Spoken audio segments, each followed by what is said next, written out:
So I'm a member of CGAA, and I did not game all day today. And I'm a member because our third tradition says I can't. It says the only thing that qualifies me for membership, the only thing I need to have, is a desire to quit gaming today. And as you got to hear, I mean, I'm kind of misty-eyed thinking about this. So when I first got abstinent in 2009, I was part of that other sort of like the forerunner to this fellowship. And if you go back in other 12-step program histories, there was like a forerunner to AA. There was a Washingtonian group that got involved in politics and collapsed. And then shortly after that, there was the Oxford group. And I am kind of off the top of my head not remembering what happened, but I think it was that they tried to be all things to all people. They were trying to help too many folks with too many different disparate problems. And then they collapsed too. And I cannot emphasize enough the tragedy that it was that a group declined to use the traditions, because I was not the only one who ended up leaving over that. And the reason was that, when Scott mentioned debate, some of it was interesting conversation for sure, but not all of it. A lot of it was people arriving and people in withdrawal or people with time just getting into arguments over the internet. Imagine all of, some of the ugliest arguments you've ever had in your gaming life. And there we were playing all that out because we didn't have anything else that held us together. And I'd been in another program, and so I'd never seen this behavior before. And it took me some time to figure out what was actually causing that. And once there were not very many people with time. Most of them were men, and in fact, some of them were Canadian, which is kind of cool. There was no woman who had done all 12 steps, and the one woman who had done some of the steps, I asked her to sponsor me, and she relapsed before I got through my fifth step. And that combined with the persistent debate, we were constantly tearing down basically the structure we were trying to build simultaneously, trying to figure out, did we agree that a gaming addiction existed? Did we agree that, we were actually going to try and be this or that? And I ended up just fleeing back into my primary program because I needed something stable. You've heard me talk about my experience. Almost losing my job, losing my marriage over my gaming, losing my health over my gaming, if I had lost my job, I would have lost my housing and then my kid. And because I'm a recovering alcoholic and drug addict, once my internet access was shut off, I would have had to start drinking. So the life or death nature of this for me is not theoretical, it's very real.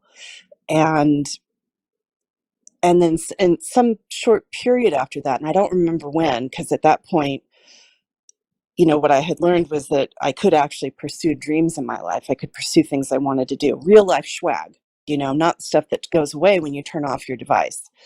And I was in school and I was kind of overwhelmed, but Scott started messaging me and I really wanted to come back. And a couple of times he was like, hey, can you come and speak? And I swear to God, I had the best of intentions, but I was just overwhelmed and I'm sorry I never showed up. I tried though. But by the time I finally graduated, it was like I graduated in 2017, and the year after that, I realized there were still things about me that were not quite right. They were very specific. They were not things that I shared with other alcoholics and drug addicts in recovery. They were things I share with you. They were things like being afraid to pursue things that I enjoy doing, talking myself out of things I enjoy doing, isolating in the extreme. And my friends in the other program they sort of understood, but they didn't.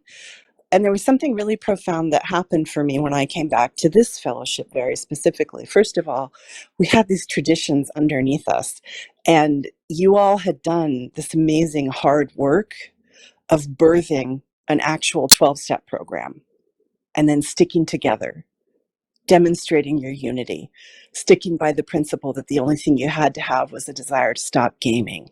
And here's why that's really crucial. We used to turn away people who were gamblers because we maintained that they weren't actually gaming addicts, they were gamblers first.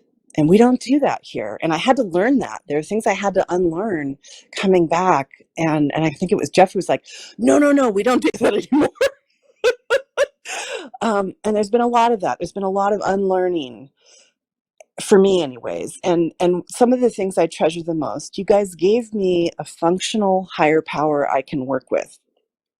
So for the moments when I don't believe in a higher power at all, you gave me powers greater than myself. That's not a concept I learned anyplace else but here.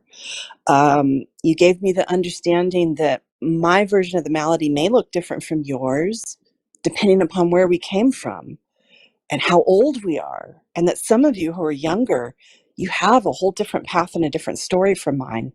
And I have to respect that because I actually don't have anything for you possibly because I haven't had to go through your experience. And one of the things I really treasure the most is that, I can be really rigid and I can stop listening when I shouldn't, or I can have a knee-jerk response. And I would say out of all of my program friends and acquaintances, you guys are the best at coming back to me and saying, hey, that kind of hurt. Or uh, one of the favorite things I've heard, you triggered the shit out of me. There's another one. Oh my God, I used to get shut down all the time if I swore. And I'm sorry, I really try to rein it in, but sometimes I do swear, and no one has ever shut me down over that here, and that means so much to me. But I cherish the way I see people trying to walk the principles, because this stuff isn't easy. It's not easy to try and be self-reflective and figure out what my part is. It's not easy to admit when I've done something wrong. And you know what? Going through withdrawal is awful. But if you're new, you are absolutely wanted and welcome. If you're old, you're wanted and welcome. And I'm super grateful. I'm grateful you guys persevered. And I'm especially grateful, Scott, that you reached out and said, hey, we have a real fellowship. You ought to come check this out. And then you were patient. And for the folks who've stuck around, I'm super glad you're here because I need to see where I'm going. I need to see examples of what I want, and you're giving me that. So mad love for all of you, and that's